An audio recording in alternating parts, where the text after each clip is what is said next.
So obviously, right now, life is pretty good if you're a fan of DMZ. The mode originally included with Warzone 2.0 and Modern Warfare 2 is seeing a bit of a resurgence in player numbers. And that's thanks to the announcement that the next era of DMZ is coming with Modern Warfare 4 later this year, developed by Infinity Ward. The mode is going to build upon what the team initially shipped as a beta back in 2022. Each deployment into the conflict zone will see you, either solo or as part of a squad, enter into a living sandbox where you're tasked with completing missions, fighting enemy AI, retrieving advanced military technology left after the outbreak of war, and extracting with all of that, whilst having to stay alert for other real players who've entered as well, who are likely going to want to take you out. This version of DMZ is going to feature a more dynamic world with changing weather conditions, different military objectives, and hostile forces that move throughout the zone. And on June 7th, in just a few days' time, additional gameplay information is going to be revealed as part of the Xbox Showcase, and gameplay as well, I'm told, which should really be something you're looking forward to. However, my excitement for all of this stuff is being clouded. Just a little bit, like very slightly. There are some issues that may raise their heads with this new version of DMZ, and I want to talk about those today because I think they are legitimate concerns, and as someone who's sunk over 1,000 hours into the mode since it launched and at various points in the past after the end of support, I think I'm in a pretty good place to speak on them. However, if like me you are excited for the next version of DMZ, then make sure you subscribe to the channel because I'll be bringing you full coverage of that DMZ reveal on June 7th, including a bunch of information that I learned from a behind-the-scenes call late last week. Okay, first up, I want to talk about the way that DMZ is being positioned as part of this next Call of Duty, and what that means for, let's say, the resilience of the game mode. Currently, DMZ is being pitched as the third mode as part of Modern Warfare 4, and that signals a big departure from the original DMZ mode that was released as part of Warzone, a free-to-play element of Call of Duty. This means DMZ is going to be part of the paid product this time around, so you can essentially think of it as like zombies in the Black Ops sub-franchise. That's the third mode in Treyarch games alongside the single-player and the multiplayer. It's part of the paid product. That's what DMZ is becoming this time around. And I think that comes with advantages and disadvantages. So let's start with the advantages. DMZ being included in the paid Modern Warfare product essentially guarantees the mode will be supported for the entire life cycle of that game. DMZ is clearly a major focus of Infinity Ward this time around, so much so they've got the confidence to charge for the experience. Zombies has been a mainstay third mode in Call of Duty games made by Treyarch for years now, but they've obviously only existed in Treyarch games. Infinity Ward and Sledgehammer products, they've had to create other elements to fill that third mode gap. And DMZ will likely be a heavy feature in the seasonal content for this game. With additional information being held back until June 7th as well, that gives me even more confidence that Infinity Ward means business this time around. But of course there are some disadvantages as well. DMZ being part of the paid experience could potentially mean lower player numbers. We've known for years now just how much of a pull Warzone has been for Call of Duty in terms of player numbers. And with DMZ being included in that back in 2022, that certainly helped to populate the game mode. Still now, thanks to it being free to play, the mode has plenty of players and I never have to wait more than a minute or so to matchmake into a full lobby on Al Mazrah. However, this time around with Modern Warfare 4, you're looking at having to pay $60, $70 to access the new version of DMZ. Now that does come with a deployment bonus. We don't really know what that is yet, but you are going to have to cough up to play DMZ. And I already know a few people that don't like that this is the case, and there's a potential here for splitting up the DMZ fanbase. Some people happily spending their money on a new version of it because it sounds like it's going to fix a lot of the problems and essentially be an expanded experience, but others refusing because it's simply not free to play anymore. Something else to consider, which directly contradicts something that I said in the advantage section, is that DMZ now being part of the paid product could have a direct impact on the kind of content that it receives long term. With it being part of the paid product, I think we can almost guarantee it will get support all the way through the life cycle of Modern Warfare 4, but what happens after that? We all know that Call of Duty games tend to be supported for just a year. The next game comes along, and the previous is then left in the dust. This thing is a juggernaut franchise, and it just rolls on year after year.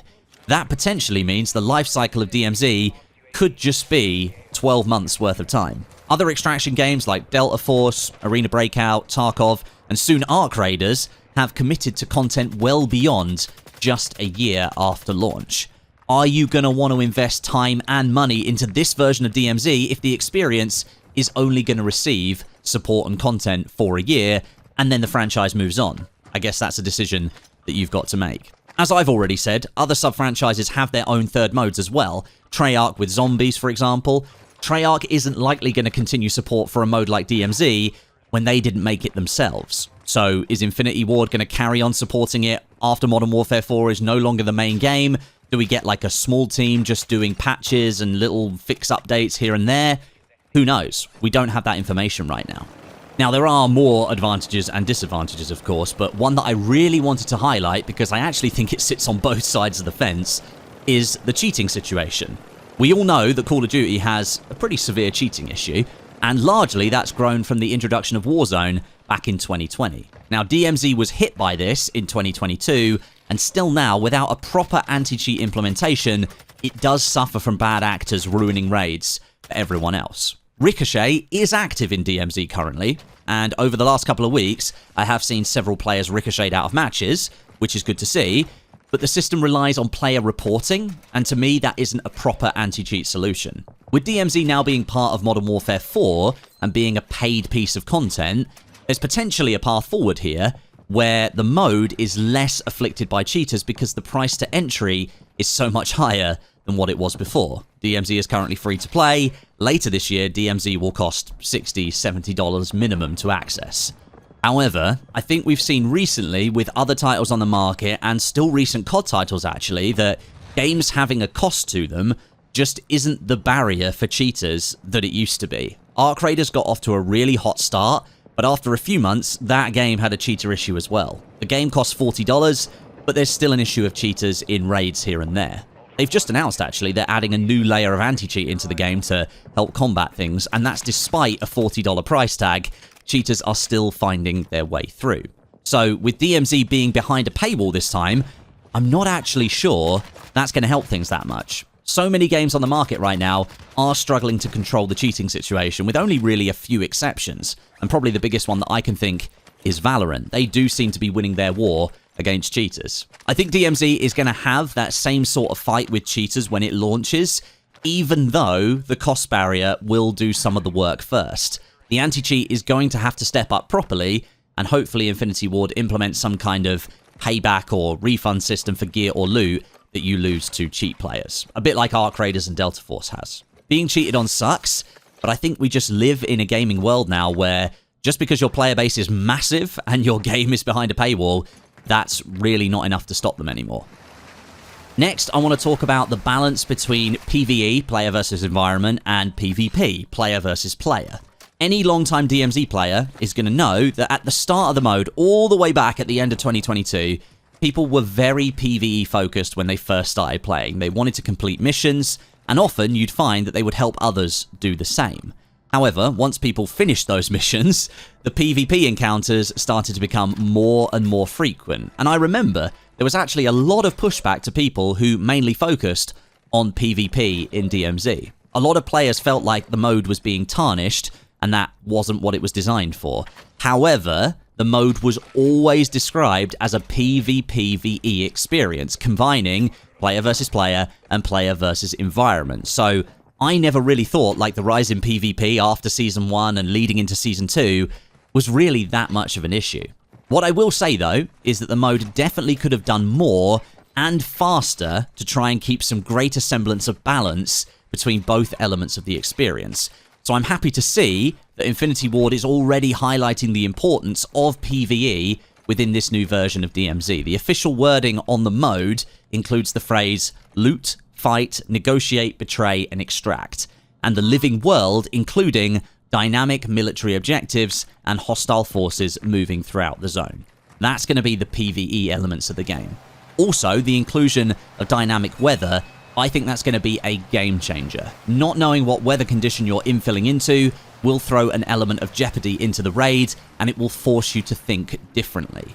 This is all giving me confidence that the team saw what was happening in this current version of DMZ when it was actively getting new content and features, and they were jotting all that stuff down, and they've made changes to this version. There was a steep rise in PvP, and that came from a lack of PvE elements outside of the core mission structure. If this time we get dynamic weather, objectives, missions, and all other elements mixing together, as well as the threat of running into other players, I feel like the PvE side of the mode will be more enjoyable to experience. Rather than every raid starting with the foregone conclusion that you will end up PvPing everyone you see, you might well now have a proper PvE experience instead. That being said, I am still fully expecting DMZ to continue to be a PvP-heavy extraction shooter. This is Call of Duty after all. It's a first-person shooter first and foremost. And I mean, they wouldn't let you infill with weapons in your hand if they didn't want you to use them. And I also want to talk about Warzone here and what might be happening, because despite Warzone not being an extraction shooter, I do think its name currently has a bit of a bearing on how people perceive DMZ. During the behind closed doors presentation that I got invited to about Modern Warfare 4, Warzone wasn't mentioned at all, not even once. I think we're well aware of Warzone's decline in popularity since, ironically, the introduction of Warzone 2 alongside DMZ a few years ago. Infinity Ward has essentially admitted at this point that they took a wrong turn with development of Modern Warfare 2, and Warzone being intrinsically linked to that game, it also got hit pretty hard in terms of reputation. The entire Warzone brand is now a bit tired, in my opinion. It's not the shiny new product anymore. And personally, I've got no info to back this up, I think Modern Warfare 4 going all in on DMZ is actually a bit of a statement of intent from Call of Duty and Infinity Ward that extraction shooters are the thing now. The first line in the blog post about DMZ says it's the definitive Call of Duty extraction experience. That's a proper statement. Do I think Warzone is going to go away though? No, not at all. I think Warzone will continue to live on and will likely continue to be the big free-to-play entry point to the Call of Duty franchise. There's likely some very real value to having a free-to-play element that leans heavily on microtransactions and cosmetics as a way to make money from players. Battlefield 6 is a great example of this happening as well. They've got RedSec as their free-to-play entry point that attracts a different type of player. But just to reiterate, Warzone wasn't mentioned once in that presentation. That very well could be because the entire presentation was focused on Modern Warfare 4 as a paid product, and although Warzone is attached to each mainline COD release, it's technically a different product. So who knows? Maybe we'll learn more at a later date, perhaps even at June 7th at the Xbox Showcase. I think that would be a good place to showcase it. All eyes on Microsoft, basically. So while I do have some concerns about what the next version of DMZ is going to have to contend with, does that dampen my excitement for it? No, not at all. I was super disappointed back in 2023 when Infinity Ward confirmed support for DMZ would end, and honestly, I never really thought the mode was going to come back. That was until I heard the rumours of a new DMZ being developed late last year.